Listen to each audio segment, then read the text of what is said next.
Започваме кулинарно пътешествие до Югоизточна Европа. Ще ви покажем 5 продукта, уникални за България. Ароматна, вкусна лютеница събрава в себе си дъхът на слънчеви домати и печени червени чушки. С изтънчен аромат, сладкото от рози завладява. А шипковият мармелад е леко кисел и с приятен вкус. И накрая завършваме с вкусни, сочни праскови от компот. Здравейте! Аз съм Стоян, а това е Лора. Често ни питат какво готвят професионалните готвачи, когато не са на работа. Отговорът е проста и въпреки това много вкусна храна. Една препечена филия, върху която се топи масло. Една сочна, сладка печена чушка и бучка сирене. Не мога да устоя на вкуса на сладко от рози. Опитваме се да научим хората да готвят само със сезонни продукти, но ако през зимата ни се доеде торта с праскови, ползваме сочни, ароматни плодове от компот. И през всичките месеци, в които пресните чушки и домати са извън сезона, черпим приятелите си с лютеница. Защото вкусът ти е на слънчево лято.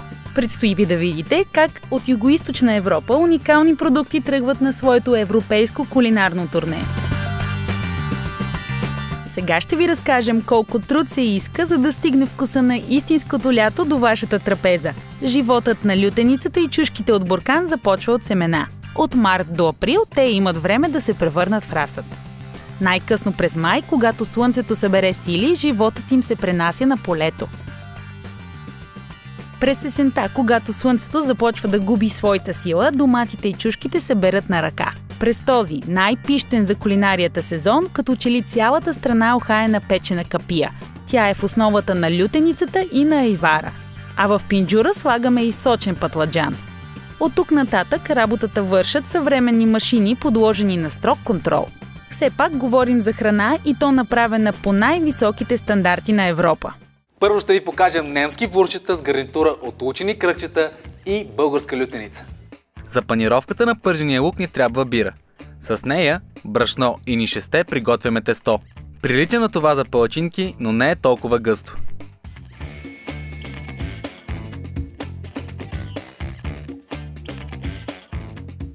В него потапяме пръстените от лук. По всички правила следва овалване в галета. В случая ще ползваме японска, защото гарантира много хрупкава коричка. А после лучените кръгчета потъват в маслена баня. В нея плуват, докато цветът им стане златен.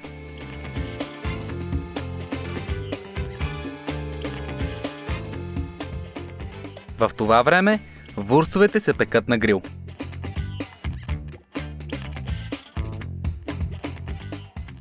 Сервираме ви интернационално кулинарно трио. Но и дуетът на лютеница с вурст ще ви хареса. Опитайте го, ще сте възхитени.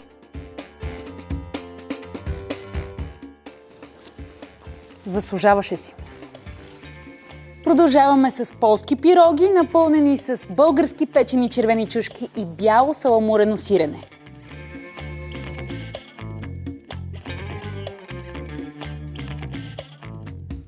Поляците умеят да приготвят уникално вкусни пироги. Започваме с мекичко тесто. То трябва да почине, а после да се меси и после пак да си почине.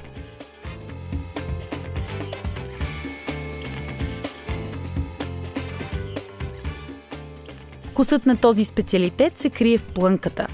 Идеята ни е да я направим от сочни ароматни чушки, озрели под лъчите на южно слънце. Със сигурност такива ще намерите затворени в български буркан.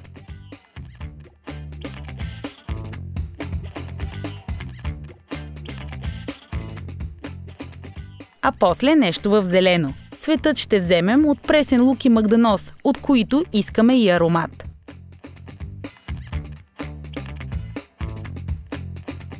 Жалко, че не сте тук да усетите чудесния аромат.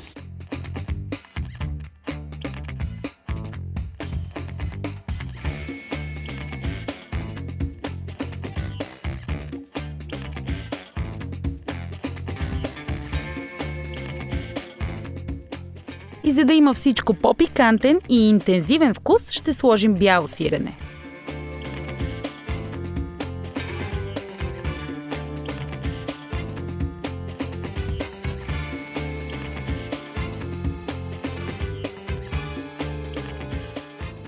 За спойка ще прибавим и яйце.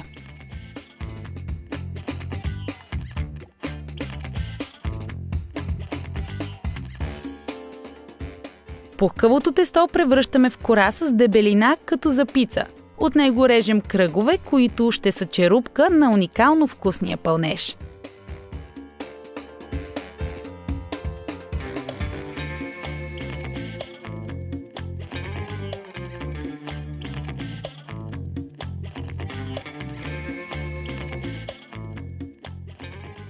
Това, което правим по-нататък, напомня готвенето на пелмени, на равиоли.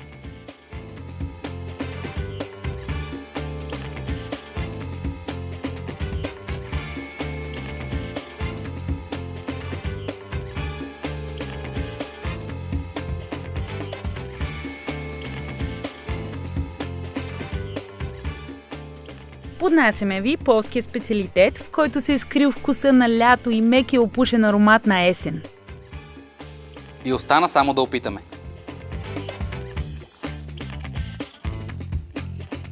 Време е за румънски кебабчета с българска лютеница.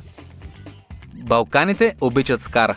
Народите от тази част на Европа са много креативни, когато трябва да измислят рецепти за месо, изпечено на огън. Сместа от подправки е добро начало. Скилитка, чесън и кимион, бусилек, черен пипер и бульон. Издаваме ви малка хитрина. За да бъдат кебабчетата пухкави и сочни, румънците им слагат лъжичка сода.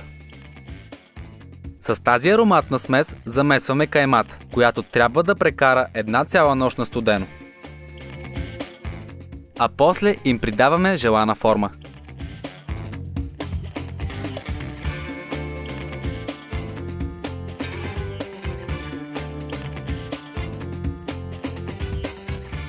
И след това във въздуха се носи аромата на вкусно, печено на скара истинско месо.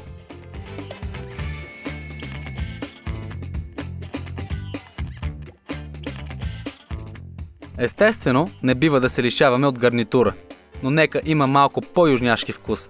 Лютеницата впечатлява със съвършения баланс между вкуса на печените чушки и този назрял на слънце сладък български домат. Просто трябва да пробвате тази комбинация – румънски кебабчета и блютеница. През юни в България се случва друго чудо. В центъра на нашата страна започва да се носи силен аромат на рози. От тях, освен най-финното и благородно розово масло, сме се научили да правим и сладка. Шипковият мармелад е идеален за закуска. В България наричаме плода на този бодлив розов храст билкова царица, защото е полезна, съдържа много витамини и има леко кисел и приятен вкус. Разкошът става пълен, когато го намажем върху още топли, крехки, ароматни палачинки. Следват полски палачинки, намазани с български шипков мармелад.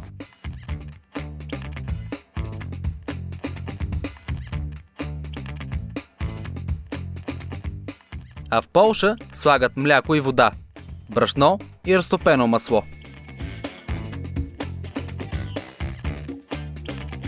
Добавят малко захар в тестото и щипка сол, за да подсили вкуса. А после идва ред и на яйца. Тестото се разбива с телена бъркалка и трябва да престои на студено за половин час.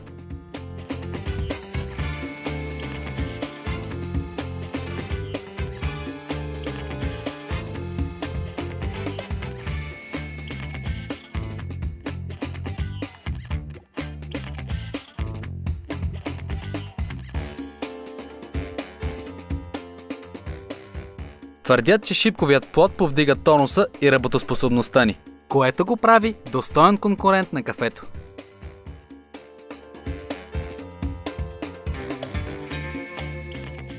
Това не е ли съвършената закуска?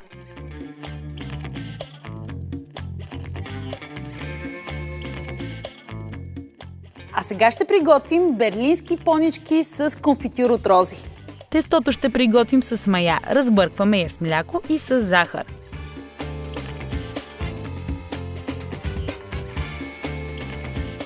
Маслото разтопяваме в още мляко. Брашното иска малко сол, в него слагаме и кора от лимон, прибавяме и захар.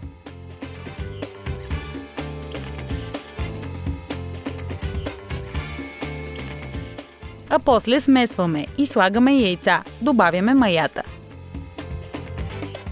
Разбъркваме и месим с любов. Тестото трябва да е гладко, все пак то ще обгръща един безкрайно фин и аристократичен аромат. Почива 6 часа в хладилник.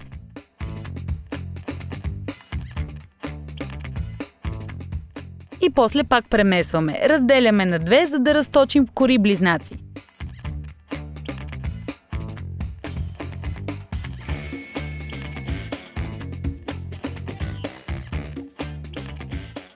Сега наред е завладяващия аромат. Сърцето им ще е от рози. Дори превърната в сладко, царицата на цветята не губи своето великолепие.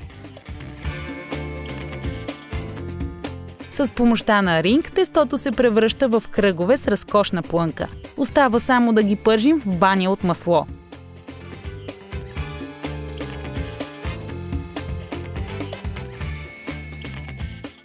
Когато цветът им стане златен, значи са готови. Поничките, популярни в Централна и Източна Европа, даряваме с аромата на рози. А той е фин, изтънчен, безкрайно благороден. Романтика, поднесена в чиния. България си има своите кулинарни тайни. Една от тях са прасковите. Сочни, много сладки, с уникален аромат. Превърнали лъчите слънце в сладост, добре озрели, те са капризен от търговска гледна точка плод. За да се радваме на невероятния им вкус през цялата година, а и за да им дадем шанс да попътуват, ги правим на компот. С него, един от кулинарните шедьоври на северните ни съседи ще стане по-ароматен. И накрая искаме да ви покажем един пудинг с мляко, яйца и компот от праскови. Жълтъците разбиваме с захар, а после слагаме брашно и мляко.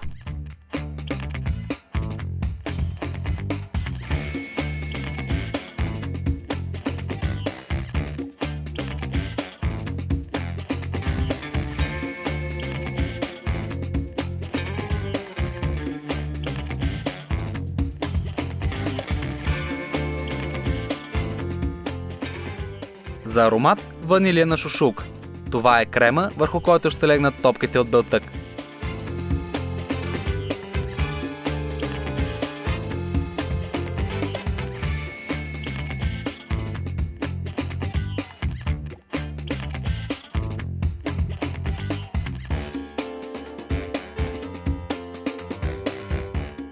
Разбиваме белтъци с захар, превръщаме ги в сняг, от който правим топки.